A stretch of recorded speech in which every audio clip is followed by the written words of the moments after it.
Strategy नहीं है, ये इस समाज को जगाने का एकमात्र तरीका है। जब आप 5 साल लिटरली नरक की जिंदगी जी रहे हैं, 5 साल रो रहे हैं, यहाँ पढ़ाई नहीं है, रोजगार नहीं है, खाने को नहीं है, घर नहीं है, नाली नहीं, गली नहीं, और 5 बरस के बाद कोई आता है, जात का धर्म का नशा खिलाता है और उसको वोट दे देते हो।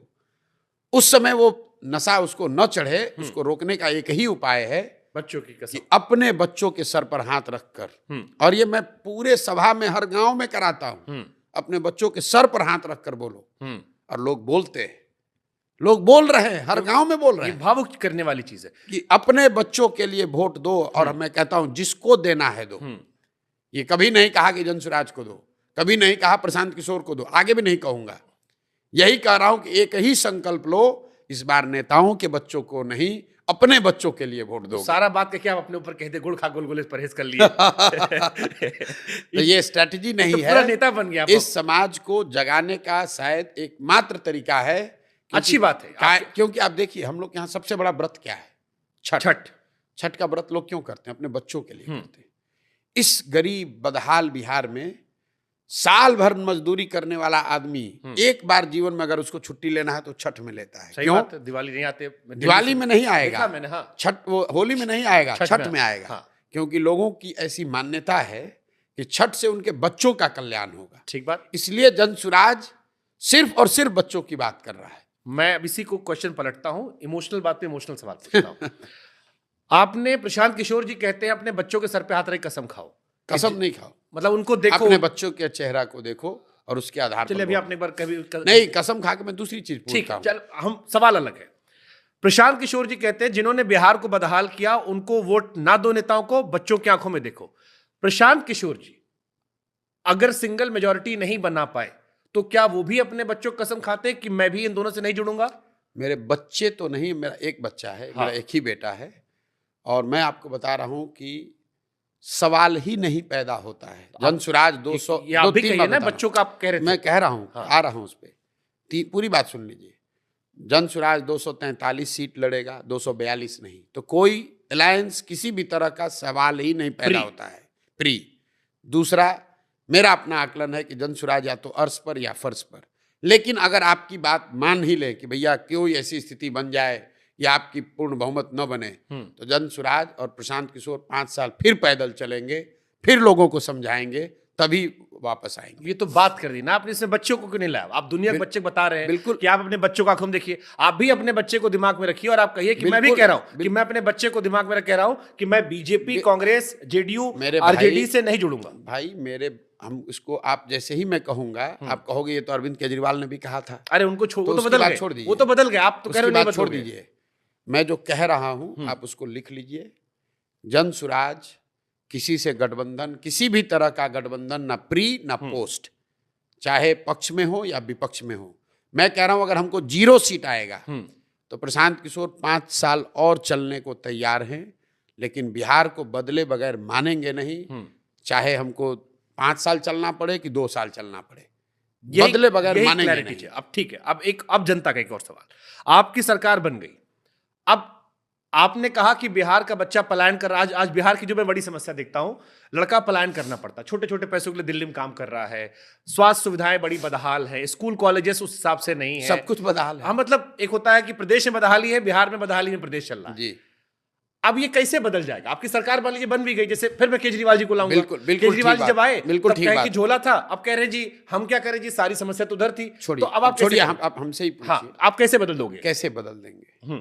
तो पहली बात की जो भी बदलने का रास्ता है, जो भी वादे हैं, जो भी आगे का प्रोग्राम है, जैसे मैंने आपको बताया कि इसका पूरा ब्लूप्रिंट जारी करेंगे। ये नहीं बताएंगे सिर्फ कि कहेंगे कि नौकरी दे देंगे, ये बताएंगे कि नौकरी कैसे देंगे, पलायन कैसे रोकेंगे। तो जो सबसे बड़ी समस्या है पलायन, मैं उसका एक आंसर देता हूँ, क्योंकि अगर 200 बात पे बोलेंगे 2 घंटा लगेगा। हाँ, सही बात है। लोगों को लगता है पलायन कैसे रोक दीजिएगा बिहार में। सही बात है, मैं आपको बता रहा हूँ कैसे रोक देंगे। कैसे?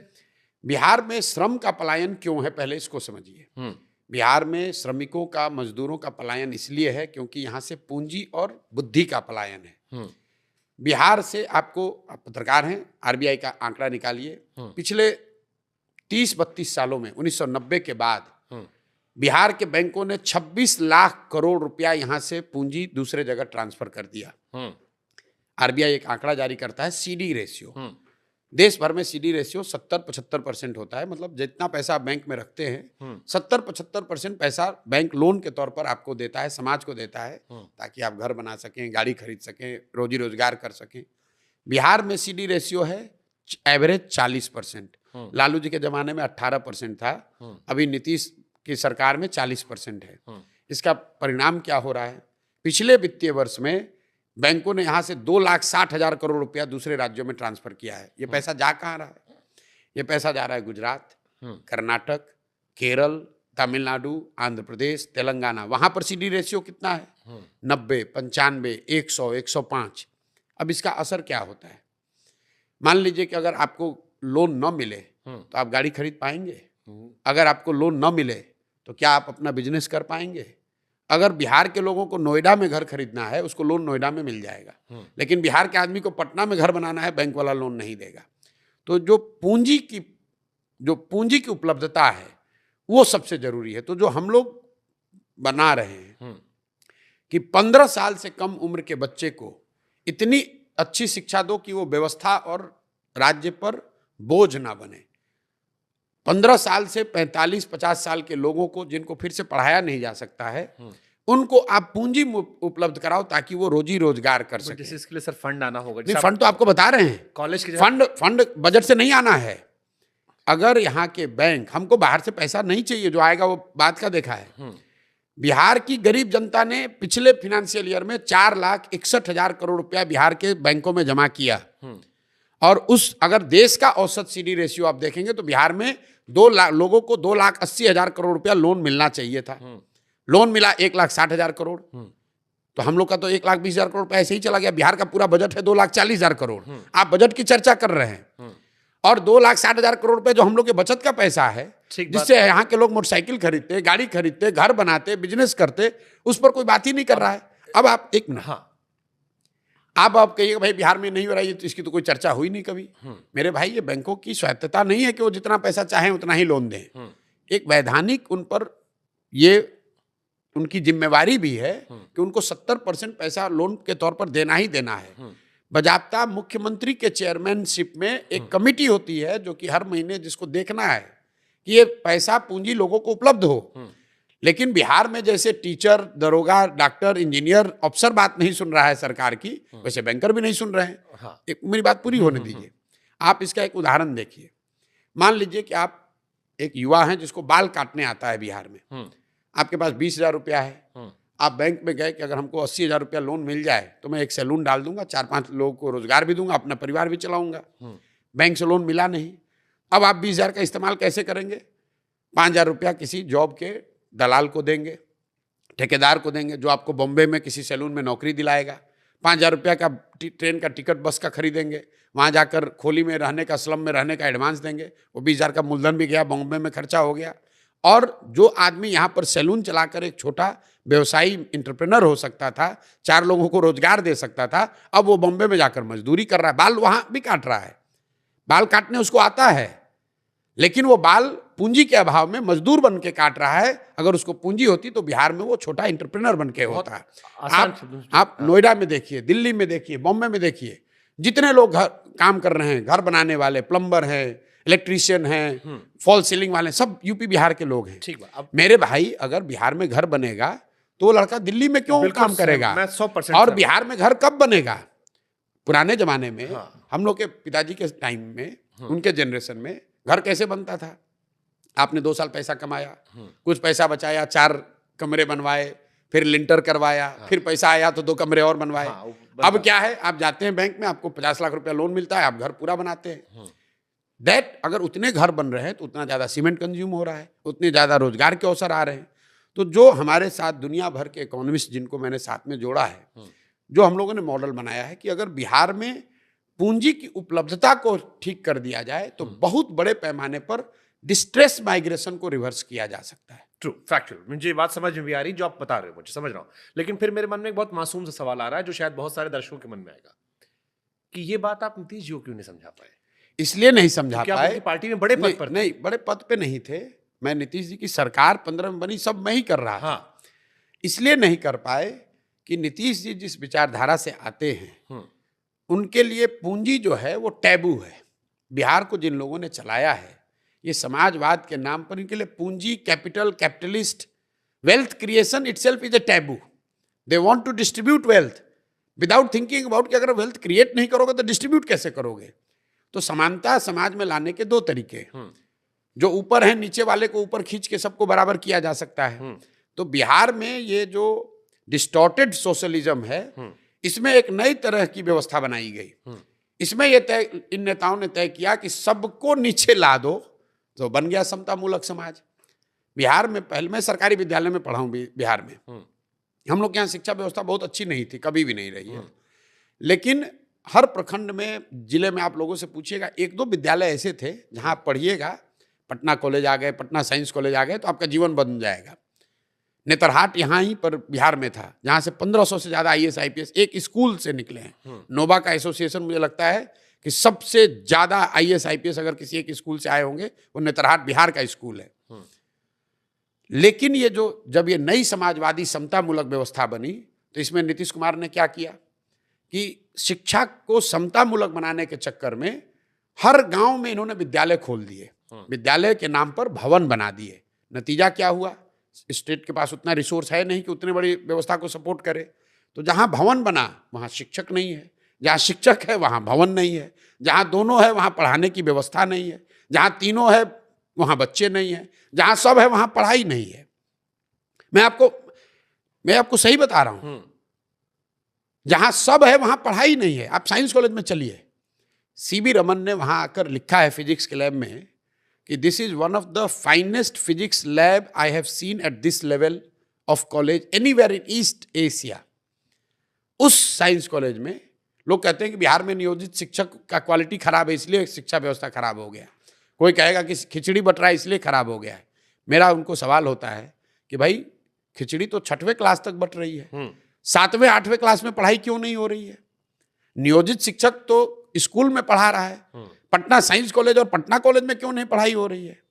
ये इसलिए नहीं हो रही है कि कहीं ना कहीं पिछले 25-30 साल में समाज और सरकार दोनों, मैं अंडरलाइन कर रहा हूं, समाज और सरकार दोनों की प्राथमिकता में शिक्षा है ही नहीं। सही बात। जो शिक्षा और शिक्षण संस्थान है बिहार में, वो सिर्फ सरकारी अनुदान और कुछ सहायता बांटने का केंद्र बन गए हैं। तो यहाँ बिहार में साइकिल योजना चलती है, तो जो गार्जियन है वो आकर मास्टर साहब से झगड़ा करता है कि मेरा साइकिल का पैसा कब आएगा, मेरा कपड़ा का पैसा कब आएगा। लेकिन वो ये नहीं पूछता है कि पूरे साल गणित के तो टीचर यहाँ है ही नहीं। ठीक बात। और समाज ने भी इसको ऐसे मान लिया और सरकार ने भी इनका इस्तेमाल कैसे शुरू किया। जितने शिक्षक हैं, इनसे कभी आप स्वच्छता अभियान चलवा रहे हो, कभी इनसे वोटर बनवा रहे हो, कभी इनसे आप झाड़ू लगवा रहे हो। नीतीश कुमार उससे कभी शराबबंदी का काम करवा रहे हैं। तो ठीक बात। अगर 12% आबादी सवर्णों के, तो सवर्णों के गांव में भी जाकर बोल रहे हैं, लेकिन सवर्णों के गांव में जाकर लालू जी के खिलाफ बोलने का क्या मतलब है? लालू जी के बारे में बोलने क्या मालूम है? तो पहले से लालू जी के बारे में जानता है। सवर्ण को ये बताना है कि भाई तुम मोदी जी का भाषण सुनकर, गुजरात का विकास का कहानी सुनकर क्यों अपने बच्चे को मजदूर बना रहे हो। ठीक। उसी तरीके से जब मुसलमानों के पास जा रहे हैं, तो उन्होंने जिसको अपना रहनुमा माना है उसके बारे में तो बताएंगे भाई। मुसलमानों के बीच में जाकर मैं मोदी जी की क्या चर्चा करूंगा? तो ऐसे ही उनकी बात नहीं सुनना चाह रहा। मुसलमानों और पिछड़ों के दिल में एक सवाल और आता है जी, कि प्रशांत किशोर पर ईडी छापा क्यों नहीं पड़ता, CBI छापा क्यों नहीं पड़ता? काहे नहीं मोदी जी उनको डायरेक्टली टारगेट करते? ठीक बात है। उसकी एक वजह यह है, प्रैक्टिकल जो है, कि प्रशांत किशोर किसी पद पर कभी रहे ही नहीं है। तो आप किस बात पर छापा डालोगे? हमारे पास है क्या? जहां आप बैठकर मेरा इंटरव्यू ले रहे हैं, ये पटना के सबसे अच्छे प्रॉपर्टी में इसकी गिनती हो, बहुत बड़े लोगों का प्रॉपर्टी है। प्रशांत किशोर का कुछ नहीं, उन्होंने डोनेट किया, हम यहाँ के रहते हैं, काम करते हैं। प्रशांत किशोर पैदल चल रहे हैं, तो क्या छापा डालोगे? हमारा बैंक अकाउंट देख लो। केजरीवाल जी भी हवाई चप्पल पहने कह रहे थे, नहीं आज जेल में इतने दिन से निकल भी नहीं पा रहे। नहीं, लेकिन वो तो मुख्यमंत्री बने। हाँ, लेकिन सुनिए, ऐसा है, कागज भी उनका नाम नहीं था। ऐसा है कि जब तक केजरीवाल जी किसी पद पर नहीं थे, तब तक तो ईडी का छापा नहीं पड़ा था। लालू जी जब संघर्ष कर रहे थे, तब तो ईडी का छापा नहीं पड़ा था। सोनिया गांधी पर तो ईडी का छापा नहीं पड़ा है। तो इसका मतलब है कि वो भाजपा के एजेंट हैं। अगर ईडी का छापा पड़ना ही सर्टिफिकेट है, तब तो कांग्रेस के किस बड़े नेता के घर पर छापा पड़ा, जरा नाम बताइए तो हमको। तो इसके पीछे आप तो दोनों में रहे हैं। नहीं, आप मुझे बताइए ना भाई, अगर ईडी के छापा पड़ने को ही सर्टिफिकेट मान लिया जाए, तो क्या सोनिया गांधी के घर पर, क्या कांग्रेस के कोषाध्यक्ष के घर पे, या कांग्रेस के किस बड़े नेता के घर पर ईडी का छापा पड़ा, जरा बताइए तो दिल्ली में। हो सकता है पिछले दरवाजे कोई दोस्ती हो। अब फिर आप बताइए, आप आप अपनी बात अपने जाल पे खुद फंस गए। देखिए बंगाल जो स्टेट वाली पार्टियां हैं, सेंट्रल पार्टियों, सुनिए आप सुनिए, देखिए अब आप उछल के, भाई भाजपा को सबसे ज्यादा खतरा किससे है? कांग्रेस से है ना। अरे वो स्विच करते रहते, उनको लगा कि हम उधर उनको हम सेव कर ले, हमको बाकी सबको खेलेंगे। सुन लिया, जैसे आपने कहा कि आप पर छापा नहीं पड़ रहा है, ये लोगों का है कि भाई छापा क्यों नहीं पड़ रहा है। मुलायम मायावती दोनों शिकायत करती थी कांग्रेस को समर्थन करते वक्त कि सीबीआई का डर डराया गया, फिर बीजेपी पर वही आरोप लगाए। जिनके साथ रहे वो भी लगाते थे। जी, आपने कहा कि छापा क्यों नहीं पड़ रहा है, ये सवाल है। मैं उस सवाल का जवाब मैंने दिया। मेरी अपनी समझ ये है कि 3 वजह से शायद छापा नहीं पड़ता है। एक, तो मैं किसी सरकारी पद पर कभी रहा नहीं हूं, कोई ऐसा हमारे पास कोई डीलिंग बिजनेस हम करते नहीं कि आप हमको छापा डालिएगा। दूसरा, शायद उन लोगों के मन में ऐसा रहा हो कि भाई कभी इस आदमी ने मेरी मदद की है तो कहा इसको, चलो कुछ कर रहा है करने दो, अपने गांव में घूम रहा है, अपने मरखप के खत्म हो जाएगा। उनको लगता है भी हम तो कुछ कर नहीं सकते हैं, हम इतने इंपॉर्टेंट नहीं है उनके लिए। और तीसरा, शायद उनको लगता होगा कि भाई कभी जरूरत पड़ेगी तो इस आदमी की मदद कभी ली जा सकती है, इसलिए नहीं देते होंगे। पॉइंट तो नहीं, सुनिए मेरी बात, ये मेरा अनुमान है। इसका मतलब ये नहीं कि हम उनसे कोई अनुमान और आता है सर। एक अनुमान यह आता है कि हो सकता है प्रशांत किशोर वही काम कर दें जो काम चिराग पासवान ने पिछली बार कर दिया था। तो भैया यहां पर आप आखिर में तो आपने कहा दुश्मन हमारा दोस्त, आपने कहा कि आप सवर्णों को ये नहीं सिखा रहे। हाँ, तो मेरे भाई, अगर सवर्ण का वोट जनसुराज को मिल रहा है, जैसा कि ट्रेडिशनल जो सेंस है, तो उससे सबसे बड़ा नुकसान किसका होगा?